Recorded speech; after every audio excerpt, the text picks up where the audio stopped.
ብዙዎቹ የነብዩ ጩፋ ምርቃትን ኮሌጅ ሲጠባበቁ እሱ ግን ማስተርስ ዲግሪውን እዛው ቤተክርስቲያን ውስጥ ተቀብሏል።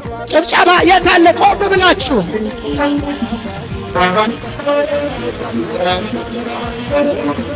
ታዋቂዋ አድበበልስት ሉሲ ናታሻም ደግሞ ከኬንያ እንኳን ደስ አለህ በማለት እንግዲህ የደስታ መልእክቷን አስተላልፋለች። Senior Prophet A.U. Chufa, congratulations on the completion of your master's degree in theological leadership.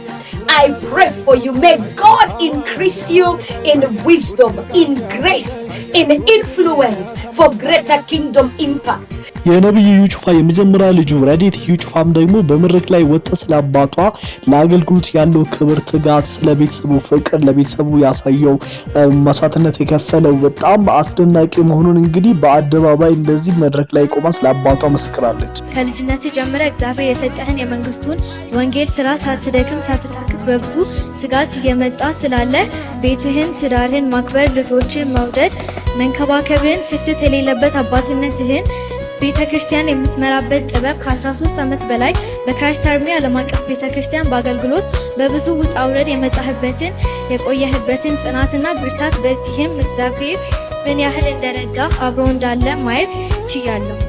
ለዚህም እግዚአብሔር እጅግ አድርጌ አመሰግናለሁ። እንዲሁም ደግሞ እኔ ጨምሮ እስካሁን 5 ልጆች ከጌታ ተቀብለ እንደ መጽሐፍ ቅዱስ በሽማግላችን ፈቀቅ ከማልንበት መንገድ ስለምትመራን እናመሰግናለን። በዚህ ሁሉ ስታልፍ ስንፍና ሳይዝ ከመድረክ አገልግሎት ባሻገር ለትውልድ የሚተርፍ ገናናው ኢየሱስ የተሰኘው መጽሐፍ ለትውልድ በማስቀመጥ የተሰማኝን ትልቅ ደስታ ለመግለጽ ወደድኩ። የእግዚአብሔር ሰው ነብዩ ጩፋ የማስተርስ ኦፍ ክርስቲያን ቴዎሎጂ ዲግሪ ምረቃ ስነስርዓታቸው በበርካታ እንግዶች፣ ቅዱሳን ወዳጆችና አገልጋዮች በተገኙበት እጅግ ደማቅና የተዋበ ሁኔታ ተካሂዷል። ነብዩ ጩፋ ላለፉት ዓመታት ትምህርታቸውን በትጋት በጽናትና በታማኝነት ሲከታተሉ ቆይተዋል።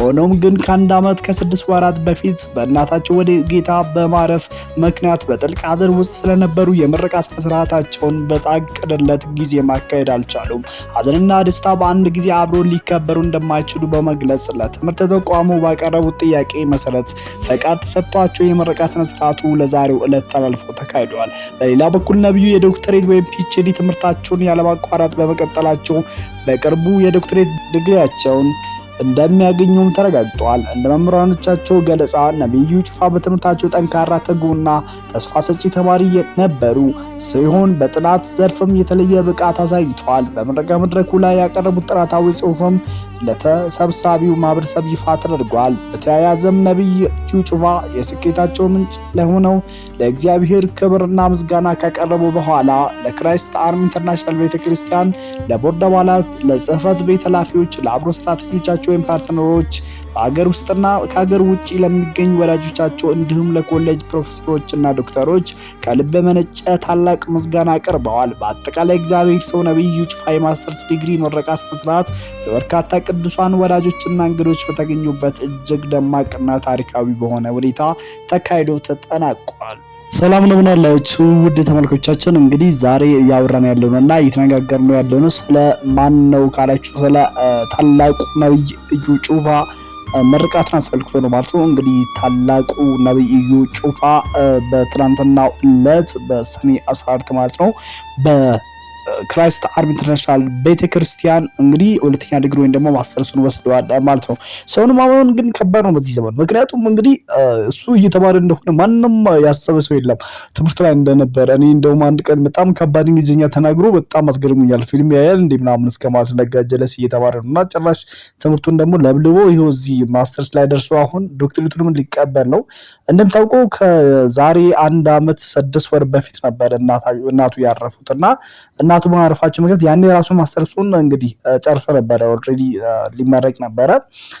ነገር ግን በዛን ጊዜ ሀዘን ላይ ስለሆነ ጊዜው ስለተደራረበ እንዲራዘም ጠየቃቸው። እነሱም አረዘሙለት። ነገር ግን በዛን ጊዜ የሁለተኛ ዲግሪ ደግሞ ማስተርሱን እንትኑን ሳይቀበል ምንድነው ትምህርቱ ወዲያው ቀጠለ፣ አላቆም ነበር ትምህርቱንም ሶስተኛ ዲግሪውን ቀጥሎ አሁን ከጥቂት ወራት በኋላ ደግሞ እንግዲህ ሶስተኛ ዲግሪ ደግሞ ፒኤችዲውን ይወስዳል ብሎ እየተጠበቀ ይገኛል ማለት ነው። በዚህ መግለጫም ተገልጿል ማለት ነው። እንግዲህ እዛ ላይ በጣም ትልቅ ሰዎች ናቸው የተገኙት።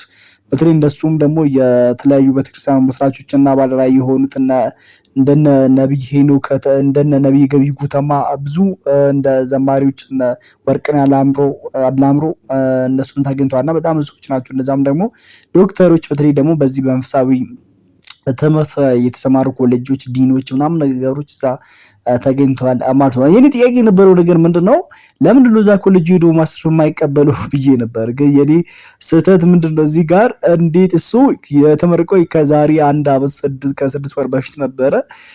ነገር ግን ደግሞ እንደዛ ስለሆነ ለካ በዛን ጊዜ መቀበል ስላልቻለ አሁን አራዝሞት ነው ወደዚህ እና እዛ ሄዶ መቀበል አለበት እዛው ኮሌጁ ጋር ለምን አልተገኘ ቤተክርስቲያን ድረስ ለምን መጡ ምናምን የሚል ጥያቄ ሆኖብኝ ነበር። አሁን ደግሞ ተመልሰ ሌላ ራስ ምክንያቱም አሁን የሱ ባች የለም ሌሎቹ ከሱ ጋር የነበሩ ተመርቀው ወጥተዋል። እንግዲህ ከማን ጋር ይቀበላል እዛ ሄዶም የሚለው ነገር ነው። እንደገናም ደግሞ ቤተክርስቲያን ውስጥ ያው እንዲህ በጉባኤ ፊት ለፊት ከቤተሰቡ ጋርም ከወዳጆቹ ጋር እንግዲህ ማክበር ይቻላል በሚል ሐሳብ ይመስለኛል። እና በጣም የሚገርመው ነገር ደግሞ ልጁ እያደገች ነው እንደቀልድ ልጁ እንግዲህ አሁን ትንሽ ነበረች ከዚህ በፊት ከቨር ሙዚቃ እንትኖች መዝሙሮችን ስትዘምር ምናምን ብዙ ጊዜ እናያታለን እና አሁን ደግሞ እንግዲህ ትልቅ ሆናለች። አይ ቲንክ እድሜዋ 14-15 ሆናልና 14-15 ማለት ቀላል አይደለም። እና አሁን እንግዲህ በጣም የሚገርመው ነገር እዚህ ጋር ስለ አባቷ ስትመሰክር ነው እንትን ያድርኩት እና እንደው ድሮ አስተውላችሁ ከሆነ ስትናገር ትኮላትፋለች ነበር በጣም ስታወራ።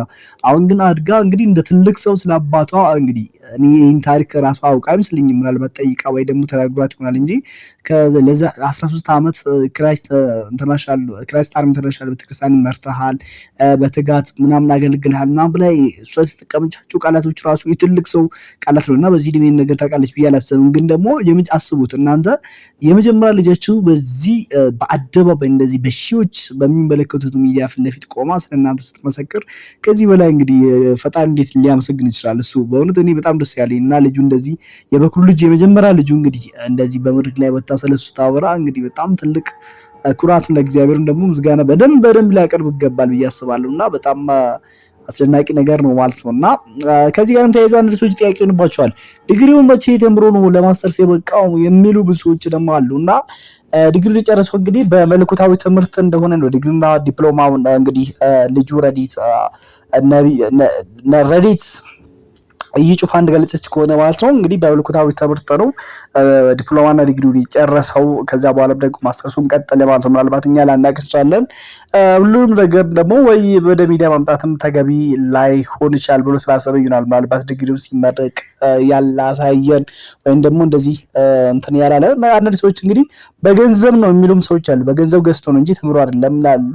ለግድ ደግሞ እንግዲህ እየተማረ መሆኑን ለግድ ለሚዲያ በየቀን ወደ ክላስ ሲሄድ ሲማር እንደዚህ እየተማርኩ ነው ብሎ መናገርም ግዴታ ነው ብዬ አላስብም። እንግዲህ እኔ ግን እንኳንም ለዚህ በቃ እንኳን ለዚህ ያደረሰክ ነብያችን ወድሃለን ለማለት ፈልጋለሁ። እናንተ ደግሞ የተሰማችሁን ሐሳብ አስተያየት በኮሜንት መስጫ ላይ እንድጽፉልኝ ፈልጋለሁ። ወዳችኋለሁ። ሰላም ሁኑልኝ።